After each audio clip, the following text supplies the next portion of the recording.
Today, we pick up with Book 2 of Bradford's history.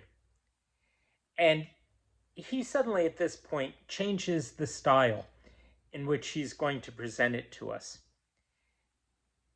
He begins Book 2 like this: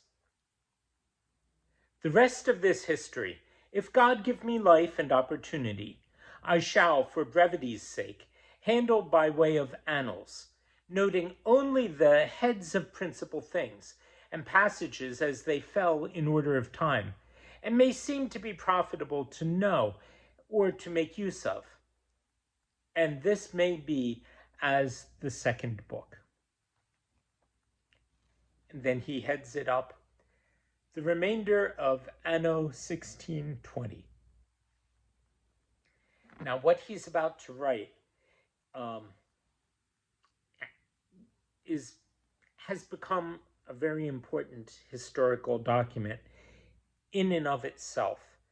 Apart from his history, what we're about to hear shows up in American history books and books on political science, as well as in histories of American religion. You'll get it when we get to this point.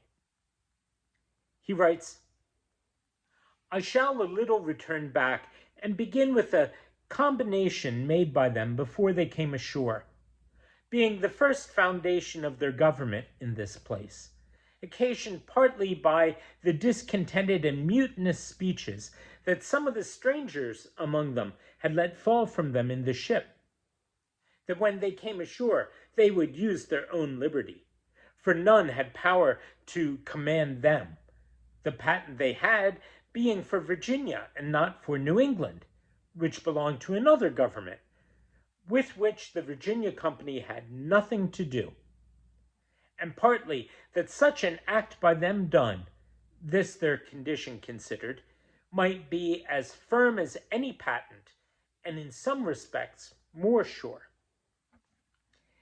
They had been given the right to settle by the Virginia Company. And the Virginia Company had been given sovereignty by the British Crown, the English Crown.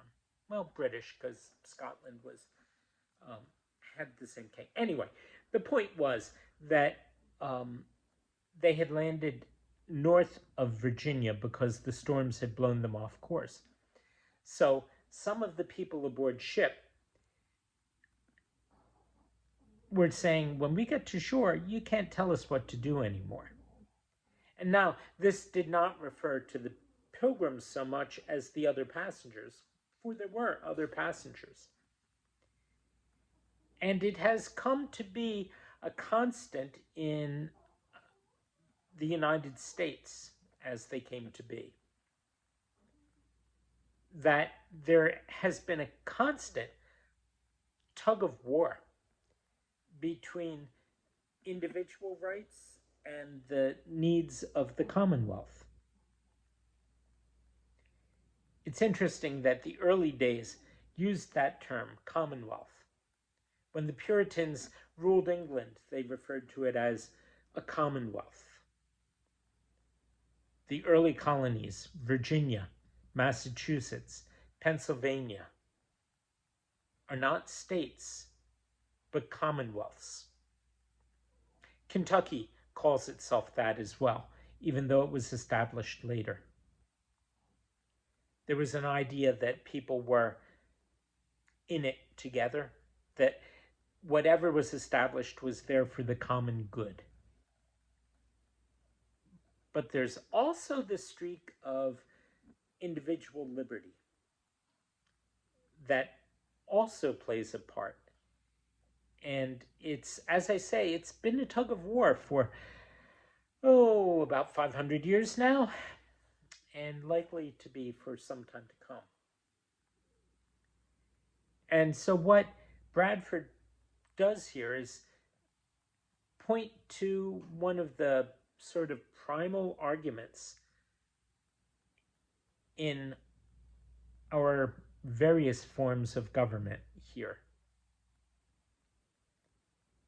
But what they did was write something down that came to be called the Mayflower Compact, which was signed before people disembarked from the boat, the ship.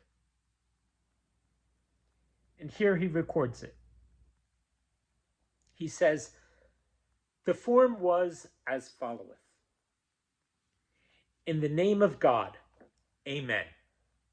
We whose names are underwritten, the loyal subjects of our dread sovereign Lord King James, by the grace of God of Great Britain, France, and Ireland, King, defender of the faith, etc., having undertaken for the glory of God and the advancement of the Christian faith and honor of our king and country, a voyage to plant the first colony in the northern parts of Virginia, do by these presents, solemnly and mutually in the presence of God and of one another, covenant and combine ourselves together into a civil body politic for our better ordering and preservation and furtherance of the ends aforesaid, and by virtue hereof to enact, constitute, and frame such just and equal laws, ordinances, acts, constitutions, and offices from time to time as shall be thought most meet and convenient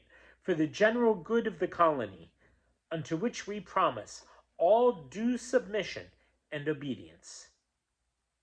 In witness whereof, we have hereunder subscribed our names at Cape Cod, the 11th of November, in the year of the reign of our sovereign Lord King James of England, France, and Ireland, the 18th, and of Scotland, the 54th, Anno Domini 1620. There's a lot in that. You might want to listen to it again, or go look it up online and read it through. He continues. After this, they chose, or rather confirmed, Mr. John Carver, a man godly and well approved amongst them, their governor for that year. And after they had provided a place for their goods or common store, which were long in unlading for want of boats, foulness of winter weather, and sickness of divers, and begun some small cottages for their habitation, as time would admit, they met and consulted of laws and orders, both for their civil and military government, as the necessity of their condition did require, still adding thereunto, as urgent occasion in several times, and as cases did require.